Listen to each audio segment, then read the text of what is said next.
Tudo bem com todos? Estou começando a terceira aula de nosso mini curso de Geometria Lipschitz de Singularidades, certo? Hoje vou falar dos mergulhos normais dos conjuntos semialgébricos, certo?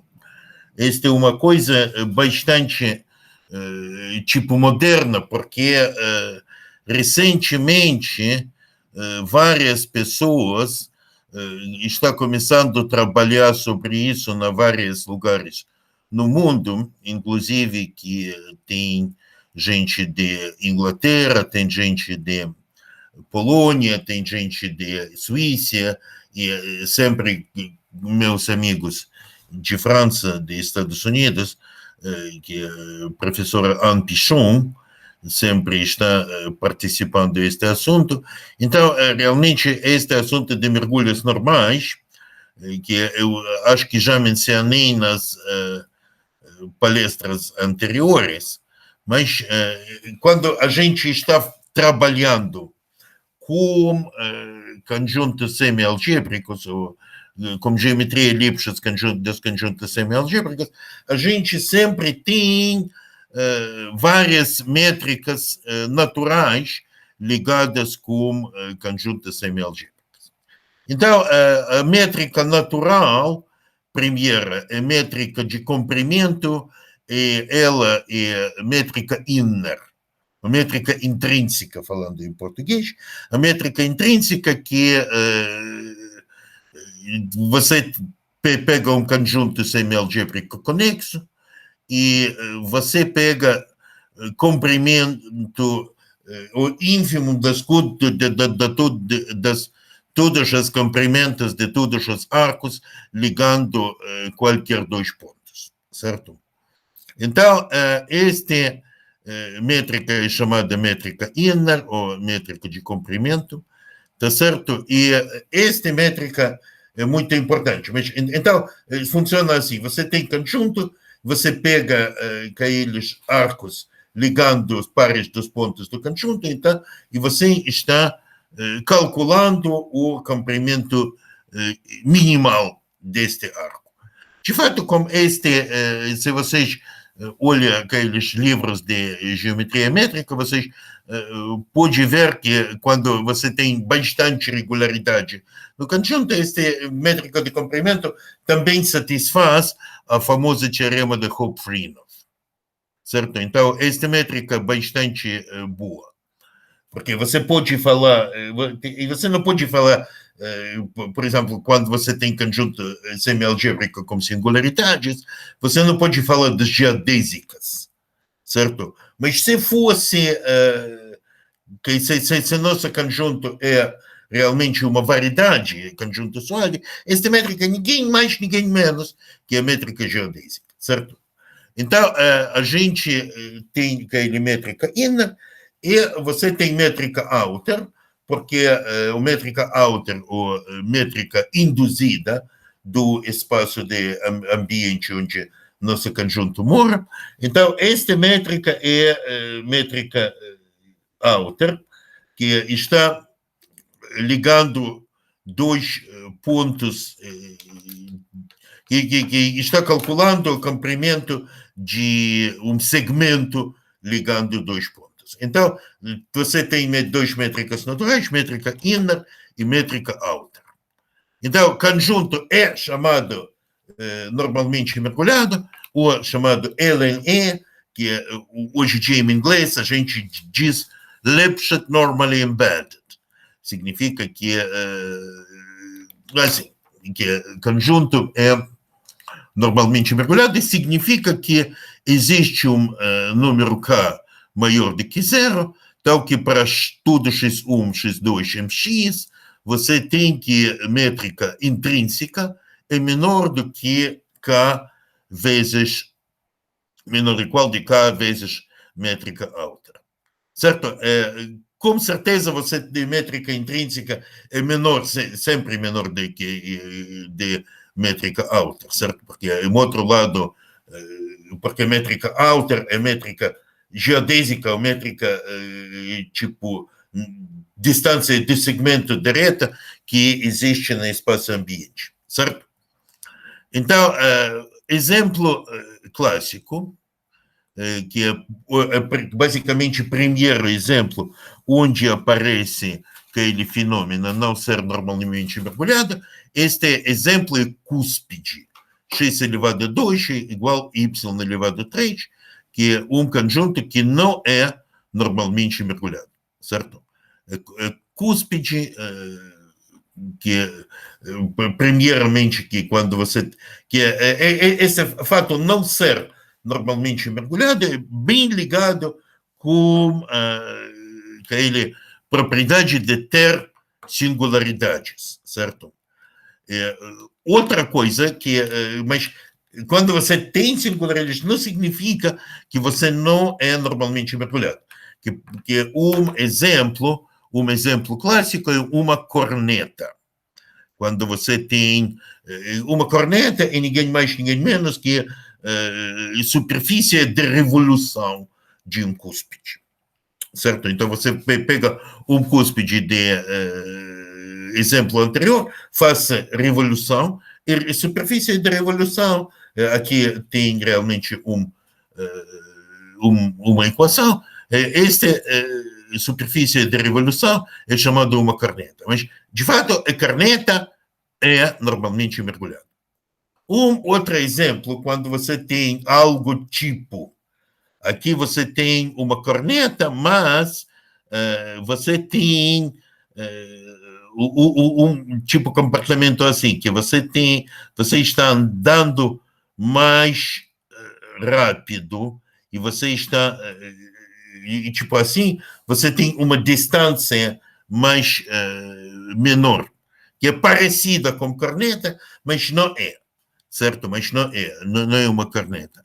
Então, esta é uma coisa que não é normalmente mergulhada, exatamente por quê? Porque quando você está olhando a corneta, você está olhando corneta na ponto de vista da métrica intrínseca, a métrica intrínseca não sabe nada. A métrica intrínseca não sabe nada sobre o que está acontecendo nestes pontos, está bem? Está certo? Edvaldo? Ok. Uhum. Então, métrica intrínseca não está sabendo nada disso. Outra exemplo é exemplo de quando você tem curva complexa, mas quando você tem singularidade de curva complexa, você pode considerar como singularidade real e considerar a curva complexa como a superfície semialgébrica real mergulhada em R4, certo? Que você tem curva complexa plana em C2, é a superfície real mergulhada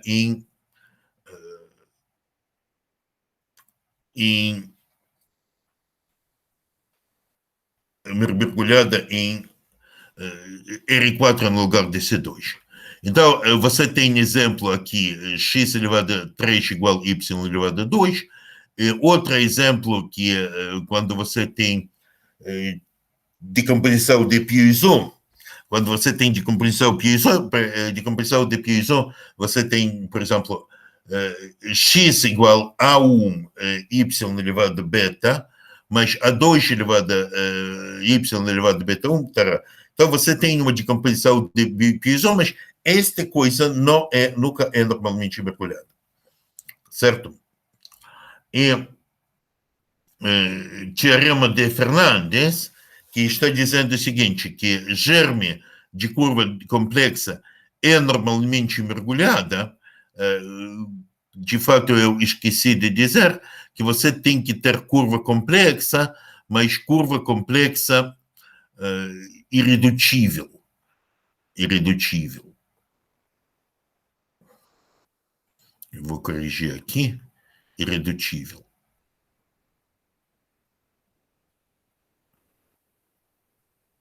Irredutível. Basicamente uma rama.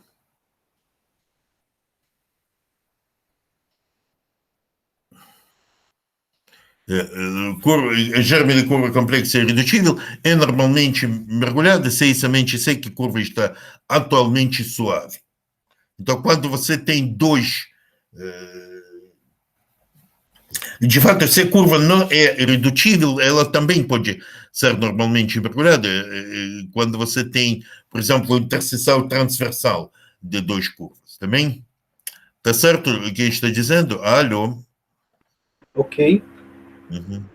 Então, curva suave, quando você tem curva irredutível, é normalmente mergulhada suave, e quando você tem várias ramas de curva complexa, ela pode ser normalmente mergulhada quando você tem realmente as ramas que transversais entre si.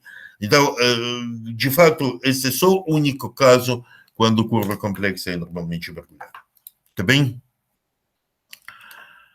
Agora, então, a partir desta definição, vou dizer o seguinte, que a definição de conjunto normalmente mergulhado, essa não é somente história de geometria algébrica, analistas também estão considerando aquelas curvas, eles estavam considerando não curvas complexas, eles estavam considerando tipo casos dos domínios onde eles estavam considerando as soluções das equações diferenciais. Então, neste caso, eles tinham uma noção de mergulho normal, que estava andando paralelo com geometria algébrica. Então, eles, na terminologia dos analistas, aquele mergulho normal foi chamada conjunto quase convexa. Certo? Então, um teorema de Kurdjika, que vou apresentar agora, basicamente motiva também que a história de terminologia de ser quase convexa. Também, ok, então o teorema de Kurdjika, que é chamada teorema de decomposição de panquecas, que é decomposição de panquecas, vou dizer o que significa isso. Então, que seja X um conjunto semi-algébrico fechado e ilimitado, então existe uma decomposição de X reunião X is, tal que decomposição de todo X também semi-algébricas, certo? E tudo XI é normalmente mergulhado e também semi-algébrico.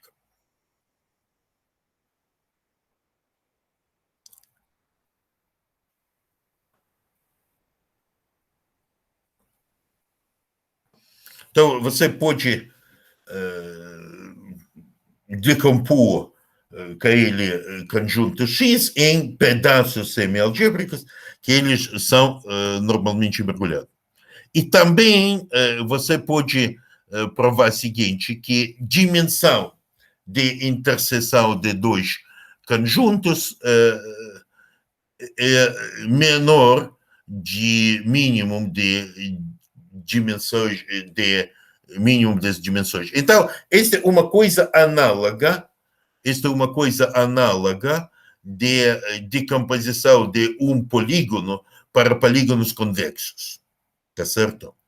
Então, este é chamado de decomposição por panquecas e vou mostrar para vocês quem são panquecas para a casa de cúspide. Então, para a casa de cúspide, quando você tem aquele x elevado a 2 igual a y elevado a 3, você tem parte em cima e você tem parte embaixo. Então, parte em cima e parte embaixo são panquecas, significa que eles são normalmente mergulhados, tá bem? Então, quando vocês estão olhando na cúspide, tá? Você está olhando na cúspide, que é o primeiro conjunto que não é normalmente mergulhado, mas você pode cortar por singularidade, e quando você corta por singularidade, vocês recebem aquele história de conjunto, de dois conjuntos em cima e embaixo, que são normalmente mergulhados. Mas, de fato, a teorema de Kurdjika é bem mais complicado do que isso. Você tem que realmente mas num certo sentido, basicamente, filosoficamente, está andando no mesmo jeito como o teorema de decomposição em polígonos convexos. Tá certo? Ok? Ok, Lev. Uhum. Dá para entender. Tá certo. Alan, o que você acha? Tem uma pergunta? Não, professor, tá ok. Tá certo, ok. Então, agora, o que eu posso dizer sobre mergulhos normais, que é uma coisa, teorema que basicamente, que a partir deste teorema, que vou ficar um pouco modesto, mas deste teorema começou aquela investigação moderna sobre este assunto, que é o teorema de mergulho normal, que é nosso teorema feito com Tadeusz Mostowski. Então, este teorema está dizendo o seguinte, que seja, você tem um conjunto semialgébrico compacto. Então, existe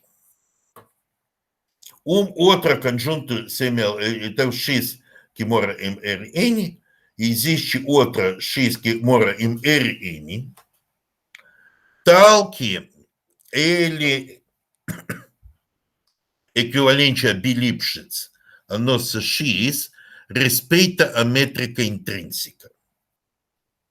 E, além disso, nossa X é normalmente mergulhada. Então, significa também, certo? X tilde é semialgébrico. Não disse isso, mas X tilde é semialgébrico.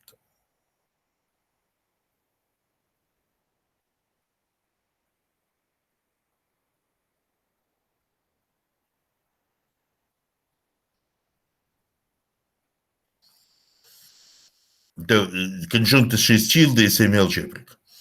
Tá certo? Este é importante. Então, você pode remergulhar nosso conjunto para um espaço de dimensão maior, tal que neste novo espaço, nosso conjunto vai ser normalmente mergulhado. Tá bem?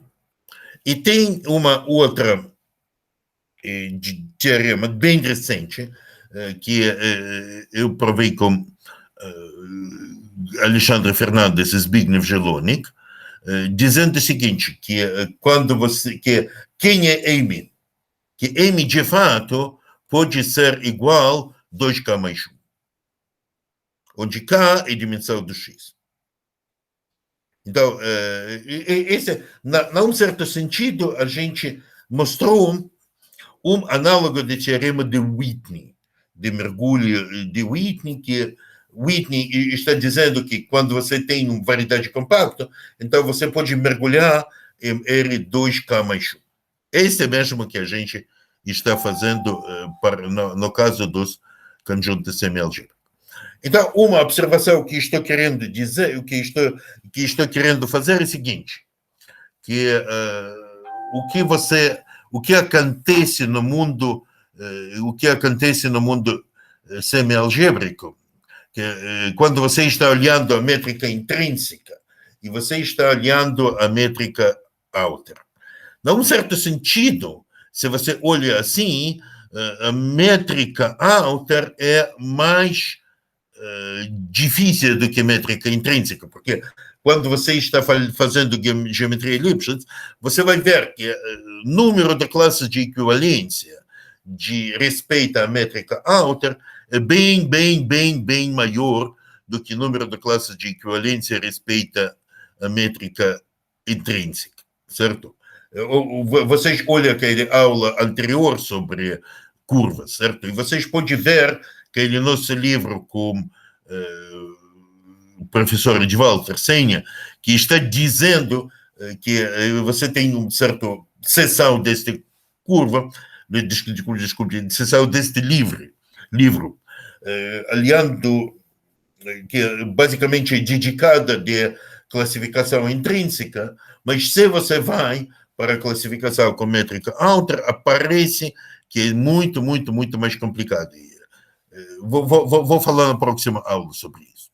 Ok, mas tem uma certa vantagem e desvantagem do geometria outer. Que geometria outer é semi-algébrica, puramente semi-algébrica, que significa que você faz o seguinte, que como métrica é uma função, e nossa função é métrica como função, é uma função semi-algébrica, métrica outer. Mas se você vai olhar a métrica inner, essa não é. Métrica inner não é necessariamente semi-algébrica. Por isso existe o problema que às vezes estou explicando para vocês, alguns problemas que ainda não são resolvidos. Este é um problema que ainda não é resolvido, que está dizendo que a métrica intrínseca no conjunto semi-algébrico é definível numa estrutura minimal. Eu não falei sobre isso, mas alguém de vocês que sabe quem é geometria minimal, quem é estrutura minimal, já pode realmente se orientar e saber que este problema é bastante interessante, certo? Por exemplo, vai ter bastante gente que vai ficar muito feliz se vocês resolvem aquele problema. Isso não é um problema tipo Instituto de Klein, mas mais ou menos, digamos. Como já conheço que o pessoal está atacando esse problema faz 20 anos, significa que é problema interessante. E no caso, se vocês resolvem, vai ser muito bom para vocês mesmos. Tá certo? Ok. Então, vamos ver o que está acontecendo. E eu falei do teorema de mergulho normal, que realmente que significa que você pode remergulhar nosso conjunto semi-algébrico para espaço, para outro espaço, para ter aquela propriedade muito simpática, ser normalmente mergulhado. Tá bem? Então, hoje vou contar, inclusive vou contar a ideia da prova desse teorema. Tá certo? Tem vários outros resultados que vocês podem olhar no meu livro, onde você tem outros livros que basicamente vocês podem achar no literatura, nas referências de nosso livro com o professor Edvaldo. Ok? Então, esta é a observação 1 sobre o problema de Sussman-Hart. Então, hoje em dia, vou explicar para vocês a ideia da prova de mergulho normal, certo? Ok, então, ideia da prova de teorema de mergulho normal, ok? Primeiramente, estou querendo, como eu disse, que a nossa métrica de comprimento, métrica intrínseca, a gente já sabe que esta métrica não é semi-algébrica. Mas, primeiramente, vou substituir nossa métrica para uma outra métrica, que vai ser semi-algébrica, mas na mesma instante vai ser uma outra métrica que vai ser uma métrica equivalente a ele nossa métrica de comprimento. Uma métrica equivalente a Bilipschitz à nossa métrica de comprimento. Tá certo? Então, este é o trabalho de Krzysztof Kurdik e Patrícia Oro.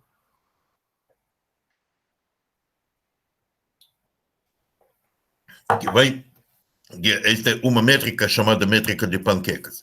Então, seja X uma decomposição, XI, uma decomposição de panquecas, subconjuntos normalmente mergulhados, decomposição de panquecas da nossa conjunta X, e vou definir a distância que a gente chama distância de panquecas, pancake distance, de x1 e x2 neste jeito. Então, consideramos os pontos y1, y2, y tarará, que o que é importante que tudo par, que x1 vai ser y0, certo? Que tudo par de nossos pontos está na mesma panqueca. Tá bem? E vou definir aquele dp como somatória das yi mais 1 menos yi, certo? E este dp vou chamar de métrica de panquecas. Então, observamos o seguinte. Primeira, que dp é uma métrica que satisfaz todas as propriedades do métrica e nossa conjunta X, como que ele dp é um espaço métrico, certo? Outra coisa que é muito importante, que dp é uma função semialgébrica. Porque semialgébrica, vocês podem ver que na definição a gente escolhe... e agora o que esqueci dizer que este deve ser ínfimo de todas as somatórias, assim. E você pega uma somatória e aqui eu estou pedindo ínfimo destas somatórias, tá bem? Tá certo? Então, eu estou pegando ínfimo destas somatórias. Então, se vocês olham no... aqui, estou olhando todos os pontos assim, e eu estou querendo que ele... métrica com ele distância, uma... distância minimal que está andando de panqueca para panqueca. Tá certo? Esta é a métrica de panquecas. Certo? Então, a primeira é aquela métrica, tá? Que dp é uma métrica. Outra coisa que dp é uma função semialgébrica. E terceira propriedade que é muito importante, que nossa x como que é a métrica dp é um espaço métrico que é equivalente bi-Lipschitz ao nossa conjunta X com métrica de comprimento. Tá certo? Então, tudo isso eu acho que dá para provar ou olhar na nosso manuscrito, certo? Que as provas estão andando bem. E agora, vamos de novo voltar para nossa função, para nossa conjunta X e nossa partição em panquecas. E vamos olhar também nossa métrica, que é uma coisa que esqueci de observar, porque aquela métrica de panquecas, além de ser bi-Lipschitz equivalente, a nossa aquela métrica de comprimento, e também você pode achar que aquela métrica bastante próxima à métrica de comprimento a X. Este era realmente que está certo, a gente não pode pedir semi-algebricidade, mas a gente pode aproximar nossa métrica bastante bem com aquela métrica semi-algébrica. Tá bem? Vamos lá. E agora vamos pegar uma função que vai dp, certo? Que distância de panqueca até a primeira panqueca de nossa de composição de panqueca, certo? Neste caso, que nossa função que φ1 de x vai ser uma função semialgébrica, certo? Também, outra coisa, vamos considerar nosso primeiro conjunto X, que é a gente vai levantar de nosso espaço onde mora nossa conjunta, e a gente vai levantar para espaço com uma dimensão maior, para Rn mais 1. A gente vai levantar até lá. Tá certo? E agora vamos... que levantamento pode ser definido como uma aplicação psi que vai ser a seguinte, que vai ter as seguintes propriedades, que psi de x é realmente levantamento de x para par x e φ1 de x. Então, a gente levanta para gráfico de função φ1, que é distância de panqueca. Tá? Este é também psi1, tá certo? Aqui também. Bem, então o que a gente vai ver? Que uma coisa é a primeira propriedade, importantíssima, que a primeira panqueca x1 vai ser, como diz, relativamente normalmente mergulhada em x1. O que significa relativamente normalmente mergulhada? Que é para tudo x em x1, certo? E, então, para tudo y em x1, este tipo seguinte, estou falando de... Estou definindo por x1 aqui a primeira panqueca, e aqui aquela superfície, ou espaço, que vai ser um gráfico de nossa função psi1, tá certo? Então, este é x1, onde 1 está em cima. Ok? E o que significa relativamente mergulhado? Que existe um K que não depende de par x1, xy, que dp é menor do que K de outer xy. Tá certo? Esse que está acontecendo. Que, esse é mesmo como ser normalmente mergulhado, mas no lugar de x, a gente tem só x em primeira panqueca. Tá bem? Ok. Então, esse é parecido com a definição de ser normalmente mergulhado, mas quando você pega y em... você pega y em onde você quiser, e x que vai ficar em nossa... que vai ficar em nosso espaço x. Tá bem?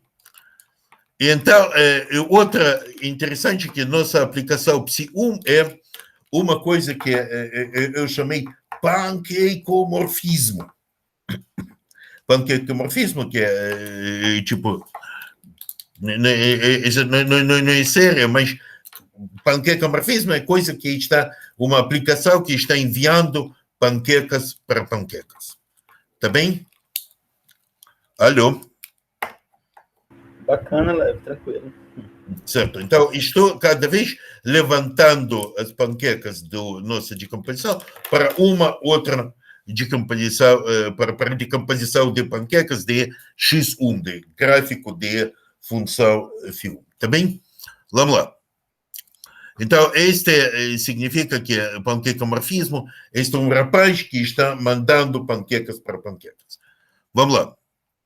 E aquele procedimento você pode repetir.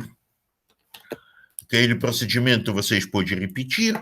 Então, primeiramente, a primeira panqueca vai ser relativamente normalmente mergulhada.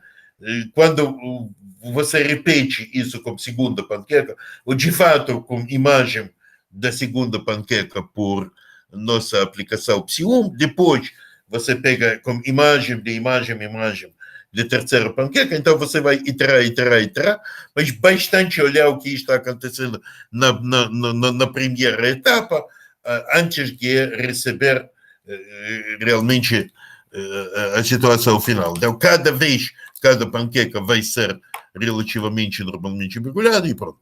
Tá certo? E pronto significa que vocês terminam totalmente a prova, terminam totalmente a demonstração. Tá certo? Então, esta é basicamente a teoria das mergulhos normais, como foi feita no início, e agora vocês, se vocês vão observar o que está acontecendo com geometria elipses moderna, vocês vê que tem muitas investigações sobre isso, que, por exemplo, que o nosso trabalho com Zbigniew Zieloni, que dê para baixar, porque realmente, quando você está olhando a demonstração que eu contei, na toda etapa, a dimensão está crescendo. Mas a mesma coisa acontece no teorema de mergulho de Whitney. No mergulho de Whitney, você não tem, no teorema original de Whitney, você não tem estimativa de dimensão. E mesmo assim, você não tem estimativa de dimensão. Mas tudo bem, não tem estimativa, mas depois vocês podem baixar a dimensão utilizando aquele mesmo trick como está utilizando parecido, digamos, com trick de Whitney. O que mais tem para dizer para vocês? O que mais posso dizer que